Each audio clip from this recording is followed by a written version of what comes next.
Olá pessoal, aqui é o professor Israel Moreira, professor de Biologia do peso 3, e nós vamos fazer hoje então o nosso pré-prova Enem, lembrando que a prova está se aproximando. Vamos ver as últimas dicas aí, o que é mais importante para a gente poder lembrar lá na hora da prova, certo? Não esqueçam de curtir o vídeo, dar aquele like, né? Sempre é importante para nós aí então, tá? Olha só, pessoal, então o que vai ser importante da gente lembrar lá para a prova? Primeiro, ácidos nucleicos, né? Lembre que o Enem, ele gosta muito dessa ideia do DNA, do RNA, uma coisa bem importante para a prova, sempre tem ali uma, duas questões sobre esse assunto, tá? Então aqui a gente vai dar uma lembradinha básica aí, o que é importante vocês não esquecerem para a prova, tá? O que a gente tem aqui, pessoal? Ácidos nucleicos. Nós temos dois tipos, então.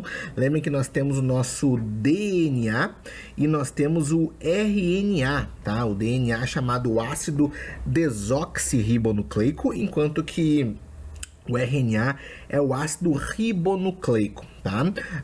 Já de cara a gente consegue ver duas diferenças bem básicas entre eles, tá?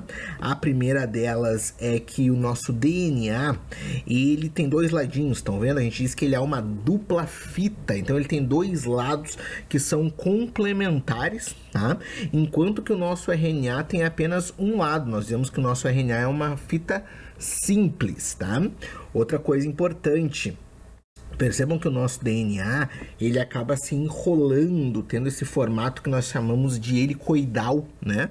Então a gente vai dizer que o nosso DNA, ele é uma dupla hélice, a gente pode chamar assim também, porque ele tem esses dois lados que se enrolam formando essa estrutura helicoidal, tá? Essas são as duas grandes diferenças que a gente já pode ver de cara na estrutura desses dois ácidos nucleicos, tá? A outra diferença importante são as bases nitrogenadas, né? Lembrem que essas bases nitrogenadas estão representadas com essas corzinhas aqui, né? Elas estão se ligando uma nas outras aqui, estão vendo? Então percebam que eu tenho a vermelhinha aqui, ó, que está se ligando com a amarelinha, né? Então a vermelha é a timina, enquanto que a amarelinha é a adenina, então elas são as chamadas bases complementares, uma se liga na outra. Se vocês olharem, eu sempre vou ter esse padrão, né? A timina se ligando com a adenina, timina, adenina e assim por diante, tá? Então a citosina, ela só pode se ligar com a guanina, tá? Então, aqui é a complementação dessas bases, tá? Então, timina se ligando com adenina e citosina se ligando com guanina, tá?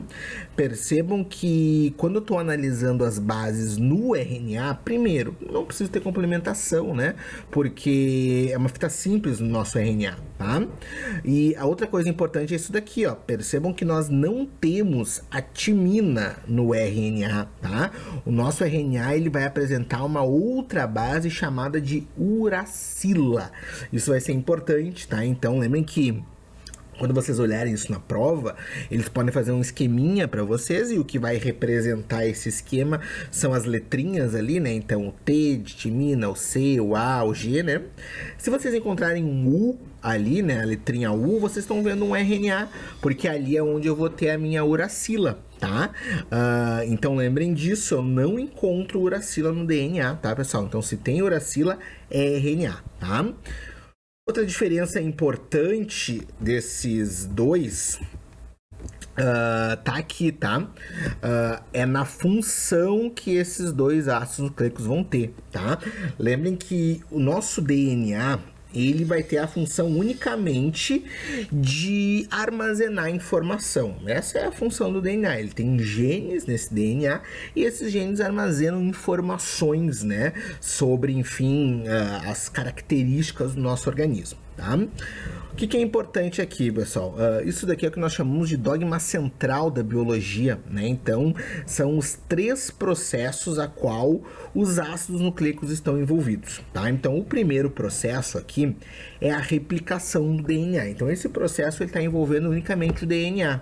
É quando o meu DNA vai se duplicar. Lembrem que existe um processo de divisão celular na nossa célula chamada de mitose, onde uma célula vai se tornar duas.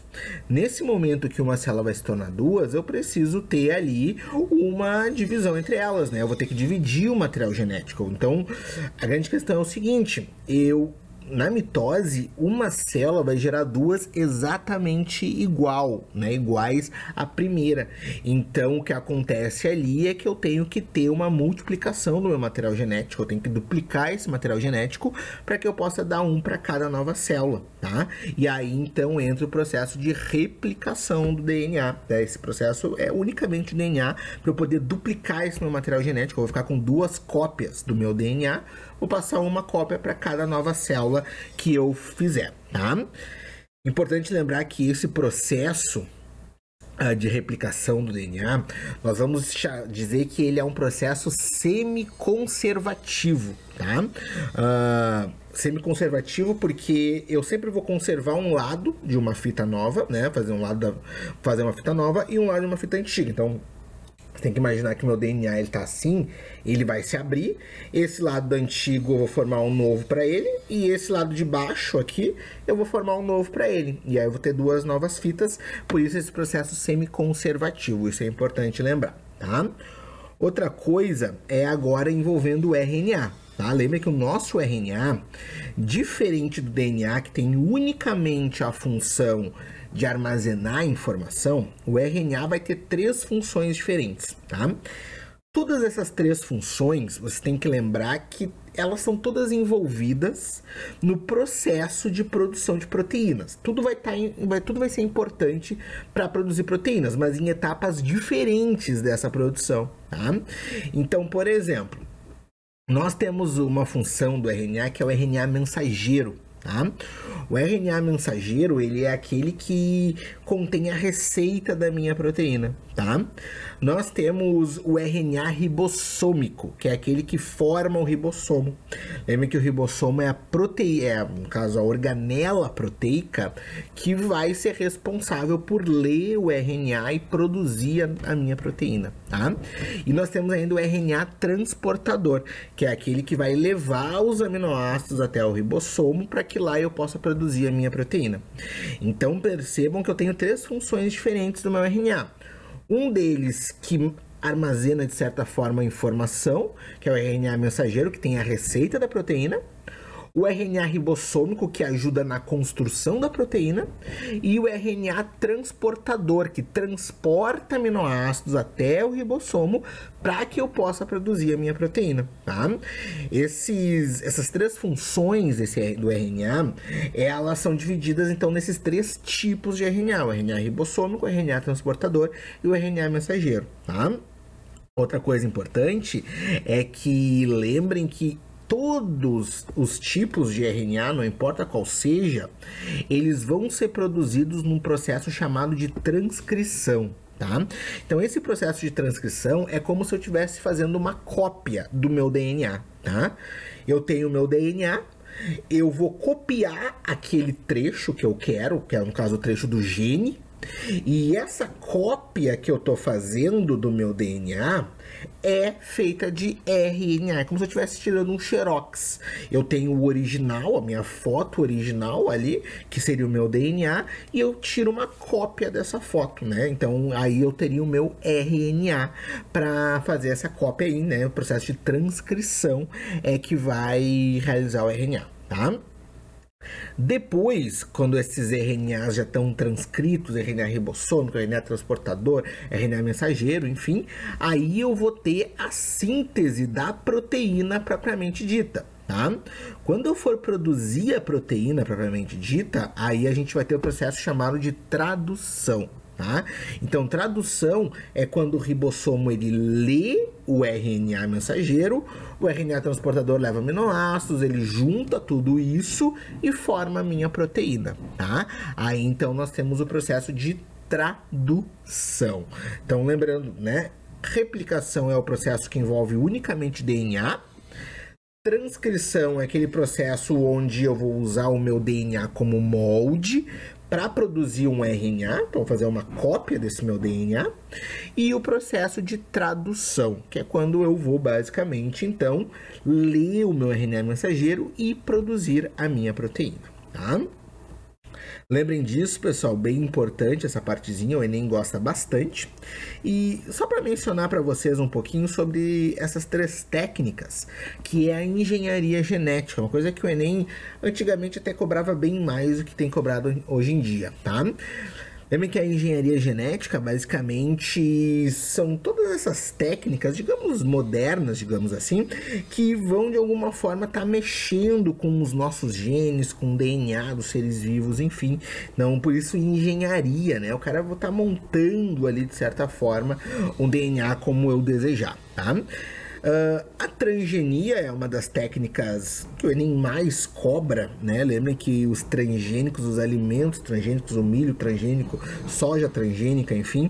Lembrem que a transgenia nada mais é do que eu pegar um gene de uma espécie e colocar em outra, tá? Então eu faço uma transferência desse gene, eu tiro de uma e coloco na outra, tá? Nós temos a terapia gênica, que é uma técnica mais usada para fins medicinais, né? Questão médica, doenças, enfim, que são relacionadas a problemas genéticos. Eu posso, de alguma forma, tentar resolver essa doença com a terapia gênica. Infelizmente é uma técnica muito cara, hoje em dia ela ainda não avançou tanto quanto poderia avançar, por isso que ela ainda não é usada em grande escala, enfim, porque ela ainda é uma coisa muito cara, uma coisa muito complicada, talvez no futuro ela ainda se torne mais acessível, tá? E a grande... sei lá, vedete, poderia dizer assim, né? Hoje em dia da engenharia genética é a CRISPR-Cas9, tá? Essa tecnologia muito recente, surgiu em 2013, isso daqui, então é uma coisa muito nova, tá? CRISPR-Cas9, pessoal, ele é um complexo proteico que tem a capacidade de editar genes, então ele é um editor gênico, tá? Tu pode basicamente... usando essa técnica, encontrar um determinado gene que tu tem. Eu quero que esse gene seja diferente, eu quero mudar esse gene. Então, com a CRISPR-Cas9, tu pode fazer isso. Tu pode editar um gene usando essa técnica, né? Então, ela tem muitas possibilidades médicas, enfim, essa é a grande ideia, né? Tu poder usar isso, por exemplo, para combater doenças como câncer de origem genética, outras doenças hereditárias, né? Onde tu pode, enfim, modificar o gene que iria causar aquela doença naquela pessoa, transformar aquele gene que era um gene ruim em um gene bom, né? Então, ela é uma técnica que muito usada hoje em dia porque ela é barata, ela é fácil de fazer, claro. Como é uma técnica nova, ainda tem muitas coisas a serem descobertas sobre a CRISPR-Cas9, mas ela está sendo a grande bola da vez, digamos assim, na questão de engenharia genética, tá? O Enem faz um tempo que não cobra a engenharia genética, exatamente, cara, já cobrou transgenia, enfim, mas CRISPR-Cas9 ele nunca cobrou, então é uma coisa nova, ele pode estar vindo trazendo isso para vocês, então... Claro, não tem como falar de tudo isso para vocês agora, mas quem puder dar uma lida aí, né, é sempre importante, é uma técnica bem interessante que o Enem pode estar cobrando, tá? Olha só, outro assunto bem importante que temos que lembrar para a prova é o assunto de metabolismo celular, tá? Lembrem que metabolismo celular, basicamente... processos que vão estar envolvendo produção de energia no nosso organismo, e nem sempre cobra 2 questões sobre metabolismo celular, tá? Olha só, o que é importante a gente lembrar sobre esse metabolismo? Nós temos 2 organelas principais que vão estar trabalhando para que isso funcione, tá? Nós temos nos vegetais e nos seres fotossintetizantes em geral, a presença do cloroplasto, tá? Uma organela ali que vai ter uma proteína chamada clorofila, tá? A clorofila, o cloroplasto, enfim, ele tem a capacidade de recolher, digamos, armazenar essa energia que está vindo do sol, essa energia que vem numa forma de energia luminosa, ela é capturada pelo cloroplasto e essa energia vai ser utilizada para produzir a glicose, tá? A glicose, que é a grande molécula energética do nosso planeta, um açúcar, né? Essa glicose, ela vai poder ser absorvida por nós, por exemplo, animais. Nós vamos usar essa glicose quebrando ela para retirar a energia contida dentro dela. tá? Como é que a gente vai fazer isso? Basicamente utilizando uma organela que é a mitocôndria. Então a mitocôndria, ela basicamente vai pegar essa glicose e vai degradar essa glicose aos poucos para que eu possa retirar o máximo de energia contida dentro dessa glicose, tá? Lembrem que, então, o que acontece, na realidade, é que essas duas organelas, elas são antagônicas uma em relação à outra, tá? Então, por exemplo, o cloroplasto, pelo processo da fotossíntese, ele constrói a glicose. A mitocôndria, pelo processo de respiração celular, destrói a glicose, tá? O cloroplasto, por exemplo, ele libera o oxigênio para a atmosfera no processo de fotossíntese, tá? O processo de respiração celular, ele absorve oxigênio, por isso que a gente respira. A gente absorve esse oxigênio para que a gente possa usar ele nas nossas mitocôndrias, tá? Por sua vez, lá na fotossíntese eu preciso absorver o CO2 atmosférico, CO2 que eu vou usar para formar a glicose, e nas mitocôndrias na respiração celular eu libero o CO2, tá? Também libero água na respiração celular, água essa que também vai ser usada pela fotossíntese no cloroplasto. Então percebam que são processos totalmente antagônicos, o que um faz, o outro faz de forma contrária, tá? Lembrando também que, por exemplo, nós animais temos unicamente mitocôndrias, mas os vegetais têm as duas organelas, né? Os vegetais têm tanto cloroplastos quanto mitocôndrias, tá? Qual que é o grande objetivo disso tudo? É obter ATP no final do processo. O ATP, a gente vai dizer que ele é a moeda energética na nossa célula. Então, quando a nossa célula precisa de energia, ela vai utilizar o ATP, tá? Então, todos esses processos que acontecem na mitocôndria, enfim, o grande objetivo disso é que eu consiga a maior quantidade possível de ATP no final do processo para que eu consiga usar isso como energia no meu organismo, tá? Olha só. Bom, falando um pouquinho de ecologia, né? Ecologia sempre é importante, o Enem cobra aí de 2 a 3 questões de ecologia, então temos que dar uma lembradinha básica nesse assunto, tá? O que a gente vai falar de ecologia aqui, pessoal? Primeiro, os níveis tróficos, cadeias alimentares, tá? Sempre é importante lembrar que quando a gente tem uma cadeia alimentar, né? Nós temos ali, então, digamos que a gente pode dizer que esses níveis tróficos, eles são, de certa forma, um processo que está muito relacionado com o metabolismo celular, né? Que é a obtenção de energia. Então, quando eu estou analisando os níveis tróficos, eu estou observando como que a energia vai fluir dentro desse meu ecossistema, dentro dessa minha cadeia alimentar. Então nós temos sempre na base dessa cadeia alimentar os seres produtores, tá? Produtores são basicamente os seres fotossintetizantes, são aqueles que vão fazer fotossíntese, tá? Lembrem que, então, aqui normalmente vai estar um vegetal para vocês na base dessa cadeia. A gente pode dizer que eles são os produtores ou o primeiro nível trófico, é o nível mais energético da minha cadeia alimentar, tá? Por que o mais energético? Porque é ele que está usando diretamente a energia do sol, né? Então é ele que está capturando essa energia, então ele é o nível mais energético. Se eu tiver um coelho, por exemplo, né, esse coelho comer esse meu vegetal, esse meu coelho, então, ele vai ser o chamado consumidor primário, né? Consumidor primário porque ele é o primeiro cara a estar consumindo esse vegetal e ele está no segundo nível trófico, né? Não é tão energético como o primeiro, mas também já tem uma certa quantidade de energia, tá?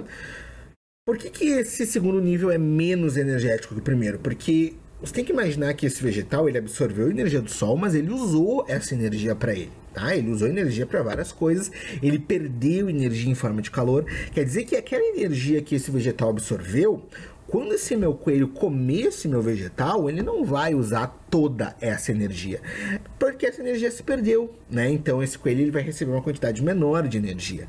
Por isso, então, segundo nível trófico, um nível menos energético, tá? A mesma coisa acontece com esse meu lobo aqui, por exemplo, tá? Ele vai comer o coelho, ele é um consumidor primário, então, tá? Opa, desculpa, um consumidor secundário, né? O primário aqui é o coelho. Então ele é um consumidor secundário, tá? Porque ele é o segundo cara a tá comendo vegetal, ele comeu o coelho que tinha comido vegetal, e ele é o terceiro nível trófico, então um nível menos energético ainda, tá? Se eu tivesse alguém comendo lobo, ele seria o consumidor terciário, quarto nível trófico, e assim por diante, tá?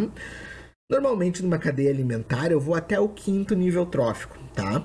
Isso geralmente acontece porque, como eu disse para vocês, a energia ela vai diminuindo ao longo da minha cadeia. A cada nível trófico que eu passo, ele vai receber menos energia do nível anterior. Vai chegar uma hora que eu vou ter uma energia muito escassa. Eu não vou ter uma quantidade suficiente de energia para manter uma cadeia muito longa. Então, por isso que normalmente até o quinto nível trófico é onde vocês vão ver nas provas, enfim, nos livros que vocês estudarem, exemplos de cadeias alimentares, tá? Outra coisa importante, nós temos o grupo dos produtores, que são os vegetais, que vão fazer a fotossíntese. São eles que produzem a matéria orgânica também, produzem aminoácidos, enfim, que vão ser utilizados pelos seres vivos. Nós temos o grupo dos consumidores, então aí o consumidor primário, secundário, terciário, assim por diante. Tá? E nós ainda teríamos o grupo dos decompositores, tá? Que são todos aqueles seres que vão decompor a matéria orgânica. Então, quando esses seres vivos eles acabam morrendo, o nosso organismo ele vai ser decomposto, né? Bactérias, fungos vão fazer esse processo, tá? E aí, então, nós vamos ter o nível dos decompositores ainda, né? Que seriam os que vão decompor a matéria orgânica para que ela possa voltar para o ambiente e continuar a ser utilizada futuramente. Tá? Aqui está representando para vocês uma pirâmide ecológica, é uma outra forma de eu representar essa minha cadeia. Aqui eu estou representando, por exemplo, uma pirâmide de energia, mostrando a quantidade de energia contida em cada nível trófico. Então percebam que aqui a base, que vão ser os produtores, é o nível mais energético, então sempre vai ser uma base mais larga, né? Depois aqui os consumidores primários, a energia dá uma diminuída, e o consumidor terciário, secundário, assim por diante, e vai cada vez diminuir mais, por isso pirâmide ecológica, tá? Essa pirâmide aqui eu usei o exemplo de pirâmide de energia para vocês, mas poderia cair para vocês para a prova uma pirâmide de número, tá? Pirâmide de número é o número de indivíduos de cada nível trófico. Aí eu estou contando a população de cada indivíduo de nível trófico, né? E aí então eu teria uma pirâmide de números, tá?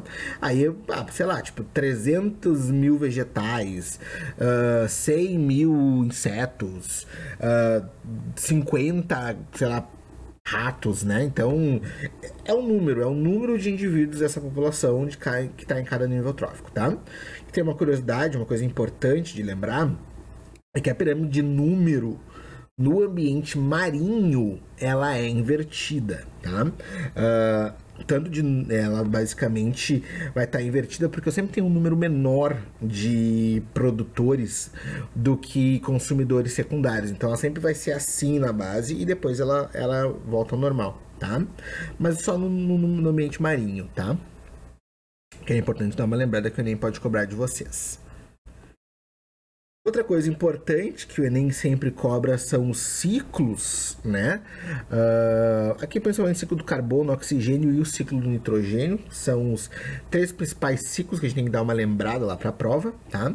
Lembra que o ciclo do gás carbônico, ele está diretamente relacionado também com o metabolismo celular, como a gente tinha visto, né? Porque eu tenho aqui a liberação de CO2 pelos seres que fazem a respiração celular e a absorção do CO2 para aqueles seres que fazem fotossíntese, né? Então aqui está mostrando isso. Eu tenho gás carbônico atmosférico, CO2, vegetais que fazem fotossíntese, eles estão absorvendo o gás carbônico da atmosfera. Todos os seres que estão fazendo respiração celular estão liberando gás carbônico para a atmosfera. Então, inclusive as plantas, né? Elas fazem também respiração celular. Então, libera gás carbônico para a atmosfera. Então, tu teria basicamente respiração celular liberando esse gás e a fotossíntese absorvendo esse gás, tá?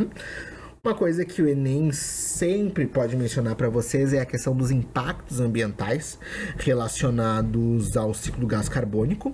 E aí a gente é obrigado a falar, por exemplo, das queimadas na floresta, a nossa indústria, combustíveis fósseis, né? Tudo isso, a ação humana, né, acaba liberando grandes quantidades de CO2 para a atmosfera. Isso gera um problema muito sério, porque o CO2 ele é um dos gases que contribui para o efeito estufa. Lembrem que o efeito estufa ele é aquele efeito importante que o nosso planeta ele tem que ter para se manter numa temperatura ideal para a vida. O problema é quando esse efeito ele fica forte demais, ele fica muito acentuado. Aí eu vou armazenar muito calor dentro do planeta, ele vai ficar muito quente e isso vai gerar um monte de problemas. Talvez o mais impactante aí, derretimento das calotas polares, mudança dos níveis do oceano, clima que vai ficar totalmente bagunçado, enfim. Então tem um monte de problemas aí relacionados, né? Esse assunto, por exemplo, do CO2, é um assunto que poderia estar sendo cobrado para vocês tanto na prova de biologia quanto na prova de química também, né? Como já foi cobrado, como que esses gases do efeito estufa quimicamente geram o tal efeito, né? Poderia cair para vocês também na parte de geografia, toda aquela questão dos créditos de carbono, das grandes, enfim, dos grandes países em desenvolvimento, enfim, tudo isso poderia estar caindo para vocês, tá? Diretamente relacionado ao ciclo do carbono, a gente tem o ciclo do oxigênio, tá? O ciclo do oxigênio, que é o contrário, digamos assim, né? Então, percebam que na respiração celular a gente absorve o oxigênio da atmosfera, a fotossíntese libera o oxigênio para a atmosfera, tá? Importante lembrar que a gente só tem oxigênio no nosso planeta por causa do processo de fotossíntese, tá? Se não fosse o processo de fotossíntese, nós não teríamos oxigênio na atmosfera, tá? Então, esse processo é super importante. Os vegetais, os seres fotossintetizantes, são eles que mantêm a quantidade de oxigênio na atmosfera, tá? Se por acaso em algum momento diminuir o número de seres fotossintetizantes no planeta, bom, vai diminuir com certeza a quantidade de oxigênio no planeta Terra também, tá? E aqui o outro ciclo é o ciclo do nitrogênio. Esse aqui é um dos ciclos mais cobrados. O Enem adora o ciclo do nitrogênio. Ele gosta muito das etapas. Ele é um ciclo que tem muitas etapas no processo. Eu sempre vou ter também muitas bactérias envolvidas nesse processo do ciclo do nitrogênio, tá? Então por isso que o Enem, não só o Enem, outras provas que vocês fizerem também gostam bastante do ciclo do nitrogênio, tá? Então, olha só, a primeira etapa do ciclo do nitrogênio é o que nós chamamos de fixação biológica, tá? Ela pode ser feita pelas bactérias Rhizobium, que são as bactérias que ficam nas plantas leguminosas, tá? As raízes das leguminosas. Feijão, lentilha, vagem, ervilha, essas plantas elas possuem essas bactérias nas suas raízes e essas bactérias capturam o nitrogênio atmosférico já, tá? Existem as bactérias que também estão no solo, as bactérias fixadoras do solo, tá? Essas daqui elas também capturam o nitrogênio da atmosfera, tá? Também é um processo de fixação. Essas bactérias do solo elas transformam então o nitrogênio atmosférico, que é o N2, no N3, tá? Que é a amônia. Amônia e o N4 amônio também, tá? Mesma coisa aqui, né, para nós. Então, eles transformam na fixação biológica o nitrogênio em amônia. Essa amônia ela vai ser transformada em nitrato, tá?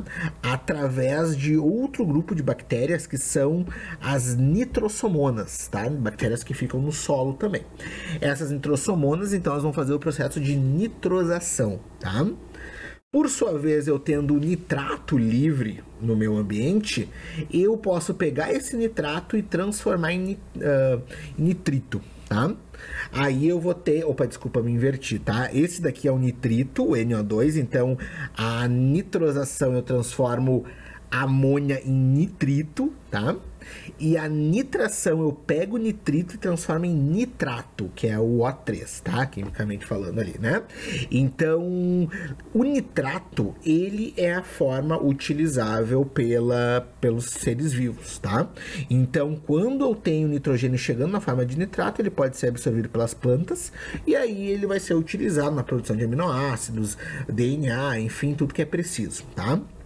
nós, animais, vamos absorver esse nitrogênio quando a gente ingerir esses vegetais ou ingerir outro animal que já tinha ingerido esse vegetal antes, tá? E eu ainda tenho o processo de desnitrificação, que é quando eu pego o nitrato e transformo em N2 atmosférico de novo, e ele volta para a atmosfera, tá? O Enem já cobrou, por exemplo, questões falando sobre a desnitrificação, qual que era o nome do processo, tinha que saber o que era a desnitrificação. O Enem já cobrou, a última questão que caiu de ciclos do nitrogênio foi sobre a nitração. Ele queria saber qual que era o nome do processo que transformava, né, que gerava, no caso, o nitrato, né?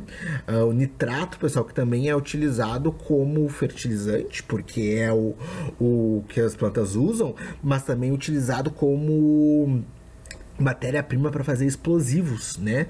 Nitrato, nitroglicerina, por exemplo, vem do nitrato aí, né? Até inclusive teve um tempo atrás uma explosão, né, num navio lá num porto no Oriente Médio, se eu não me engano, que explodiu, que estava cheio de nitrato, estava cheio de adubo, acabou explodindo ali porque ele é altamente explosivo, né?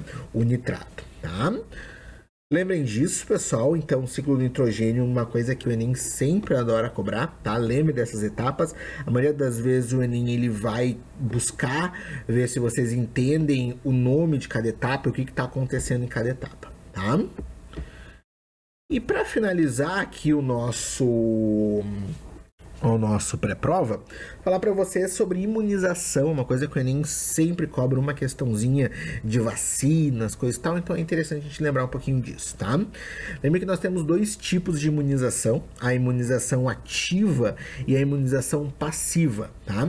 Imunização ativa é quando eu coloco no ser vivo os anticorpos, tá? Então eu tô colocando anticorpos, que é a proteína que vai combater aquele problema. Então eu tô colocando o anticorpo, tá? E isso acontece, por exemplo, de uma forma natural, quando tu tem a passiva, né? Que é quando eu coloco o anticorpo. Numa forma natural, tu tem, por exemplo, pela amamentação, tá? Então, a amamentação, a mãe, ela passa o anticorpo pro bebê. Então, esse bebê tá recebendo o anticorpo pronto. Então, isso é uma imunidade passiva, né? Ele tá basicamente recebendo esse anticorpo pronto, tá? De forma artificial, a gente tem o soro, por exemplo, o soro antiofídico contra cobras, né? Ele é uma imunidade passiva artificial, porque eu tô colocando o soro, né, o anticorpo contra aquele veneno de cobra na pessoa que foi picada, tá? Ela não produz o anticorpo, eu tô recebendo o anticorpo pronto, tá? E a imunidade ativa é quando eu mesmo produzo o meu anticorpo, tá? Eu tô produzindo esse anticorpo. Aí, então, eu tenho de uma forma natural, que é a doença, né? Qualquer uma doença viral, por exemplo, coronavírus, que tá acontecendo aí, né? Tu vai pegar o coronavírus e o teu sistema imunológico, ele vai reagir produzindo um anticorpo para combater esse vírus, tá? Então, tu tá produzindo esse anticorpo. Então, isso é uma imunidade ativa natural, porque foi a doença, enfim, coisa e tal. A artificial é a vacina. Então eu vou colocar a doença em ti de uma forma simplificada, né? Essa doença, no caso, por exemplo, o coronavírus aí. Como é que eu vou tentar fazer uma vacina contra o coronavírus? Eu vou tentar pegar o vírus, enfraquecer ele e colocar dentro da pessoa ele enfraquecido. Por que tem que ser enfraquecido? Porque eu não quero que ele cause doença. Eu quero unicamente que o meu organismo reconheça o vírus e produza um anticorpo contra ele, tá? A próxima vez que eu entrar em contato com o vírus, e agora o vírus forte, eu já tenho um anticorpo pronto para combater ele antes dele se instalar nas minhas células, tá? Então essa é a ideia da minha vacina, né? Então aí eu tenho uma imunidade ativa artificial, tá? Aqui só para lembrar, a primeira vacina foi produzida por esse cara aqui, o Jenner, em 1798, e foi contra a varíola, né? Uma doença muito terrível e que hoje em dia foi erradicada pela vacina varíola, né? Então foi graças a esse cara aí, né? Ele basicamente inoculou Existem dois tipos de varíola, a varíola bovina e a varíola humana. A varíola humana que pega nos humanos, ela era muito letal, e a varíola bovina pegava unicamente no gado, mas também pegava em pessoas. Só que as pessoas que pegavam a varíola bovina tinham uma forma muito branda da doença. Tinha umas bolas ali, mas nada muito perigoso. Jenner percebeu que se uma vez a pessoa já tivesse pegado a varíola bovina, ela não pegava mais a varíola humana, né? E aí, então, foi aí que veio a primeira vacina, né? Então, da varíola, que hoje é uma doença erradicada aí no mundo, né? Desde 1980, se não me engano, ou até um pouquinho antes, que não tem mais casos de varíola documentado, tá? Aqui a fotinha do Jenner. E aqui, para terminar, então, algumas vacinas que já existem, né? Então, vacinas virais atenuadas, o vírus está atenuado. Então, sarampo, a parotidite, que é a cachumba, né? Rubéola, varíola, varicela, febre amarela, enfim.